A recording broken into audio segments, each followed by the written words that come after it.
हां नमस्कार अरुण भाऊ. नमस्कार नमस्कार. बरं हे तुम्ही अद्रक गेल्या वर्षी तुमच्या कोणत्या साईडला होती त्या ऊसाच्या वावरात होते अद्रक. आणि इकडे वर टिंजर वगैरे कोणा मारलेलं होतं का? वरती काही सांगता येत नाही, पण मग मारला असेल वर लोकांनी. हां मग धरा दिसायला हां आता हे आपलं अरुण भाऊ वसनगावंडे आपण यांच्या शेतामध्ये आलेलो आहे.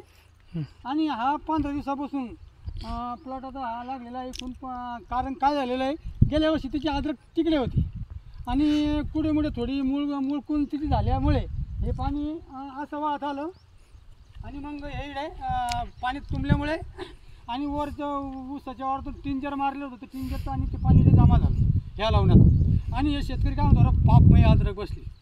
अरे म्हटलं बाबा तू अद्रक नाही बसली, तो गेला की 4 आणि 5 हजाराचं आणू लागला, सोडू लागला.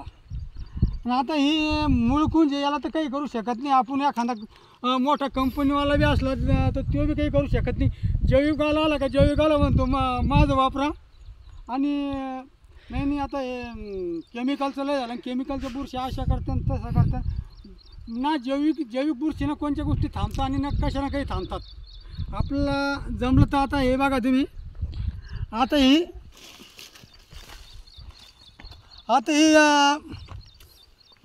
खोडकीड आहे. आता आळी ह्या पुंग्यात घुसलेली आहे.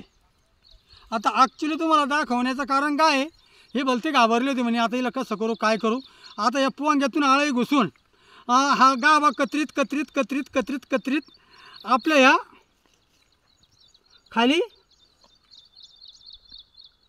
ह्या याच्यापाशी आली बघा, कंदापाशी आली. कंदापाशी आल्याच्यानंतर तिनं हे कंद खाऊन, हे बघा हे कंद खाल्ला आणि आता त्याच्यामध्ये अंडे दिलेले आहेत तिनं. सध्या अंडे दिलेले आहे. आपण काय करतोय, नाही आता मग फवारणी कशी करा काय कसं करा. आणि आपण येतोय लगेच क्लोरो प्लस 2 लिटर आणतोय, क्लोरो सायपर आणि गॅस पॉयझन आपण इडून सोडून देतोय. आता इडून पाणी यायला इडे जमेल का? नाही जमू शकत. त्याच्याकरता मग आपल्याला सॅप्टिसायक्लिन एखादं साधे बुरशीनाशक आणि अशी फवारणी करीत आपल्याला इडेपर्यंत नाही. तर मग जे येणारं जे पाणी आहे बुरशीनाशक हे गॅस पॉयझन इडे कंदावर पडेल आणि अंडा आणि आळीचा नायनाट होईल. बरोबर. आणि आपण जमिनीतून किती बी सोडण्याचा प्रयत्न केला तर हे होऊ शकत नाही आहे. आणि आपण काय करतो, नाही एखादा म्हणतो नाही जैविक आला का, नाही आमचं जैविक ना इतक्या बुरश्या जात्या तितक्या 100% बुरश्या. आजपर्यंत जमिनीतली 100% बुरशी घालणारी कोणतेही बुरशीनाशक आज लोक उपलब्ध नाही.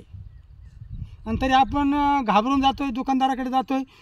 ते बी आपलं पाहत आहे, आपल्याला वाटतं आपला प्लॉट टिकला पाहिजे. आता अद्रक खिले बसल्या आपल्याला भाव जास्त मिळणार आहे, आपण त्यातून आशातून सगळ्या गोष्टी करतो आहे. पण आपली शेवट आपण ज्यावेळेस पूर्ण खर्च करतो त्यावेळेस आपल्या हातामध्ये काही नसतं. तर मग आता सध्या आपण क्लोरो प्लस साधे एखादे सेफ्टिसायक्लिन काय होतं, एखादा आपल्याला जखम झालेली आहे आपल्याला अँटीबायोटिक डॉक्टरसुद्धा गोळी देत असतो. तसं या कंदाला जखम झालेली आहे, मग सेफ्टिसायक्लिन किंवा कासोबी यानं कधी केलं तर आपण त्याच्यावरची जखम कमी होऊ शकते अँटीबायोटिकनं आणि पसार होणार नाही. आता हे मी शेतकऱ्याला काय सांगतो, कारण मी ही गोष्टी भोगल्या, मला कळत नव्हतं. मी लाख रुपये अद्रकीत घालून मी हासिल नाही केलं, माझ्यावर कर्ज झालेलं आहे. आणि आज मला या गोष्टीचा अनुभव आला म्हणून मी इतर शेतकऱ्याला सांगतो आहे. मी एखाद्या कंपनीचा प्रतिनिधी नाही आहे आणि मला कमिशन काही कोणाचं नाही आहे.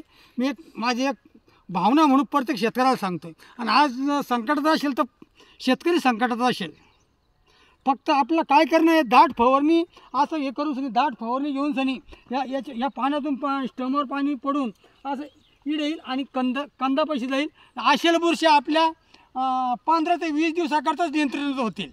आपण म्हणून का आपल्या कायमच्या बुरश्या जातील 15-20 दिवसांनी किंवा 8 दिवसांनी किंवा 12 दिवसांनी. पुन्हा आपल्याला तशीच फवारण्या करून सनी प्लॉट वाचवणे आहे.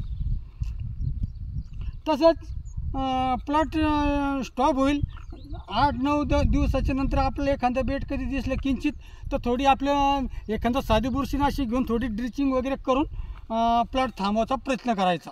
आणि एखादा कंपनीवाला येईल, एखादा कृषी दुकानदार येईल, नाही नाही माझ्या औषधाने इतकी रिझल्ट आलेले. रिझल्ट कोणत्याही औषधाचे नसतात. एखाद्या ठिकाणी उन्नीनं कधी एखादा कोंब कडेल असेल त्याला कोंब येतात आणि ते म्हणतात आमच्या औषधाने रिझल्ट आले. तसं नसतं. म्हणून आपण जास्तीत जास्त फवारणीचं इल्लमन करावं आणि सेफ्टी सायक्लिन आणि क्लोरो प्लस असे साधी बुरशीनाशक करून आपला 2 महिने प्लॉट वाचवावे. हे करून सनी माझे 2 शब्द समाप्त हे करतोय. धन्यवाद.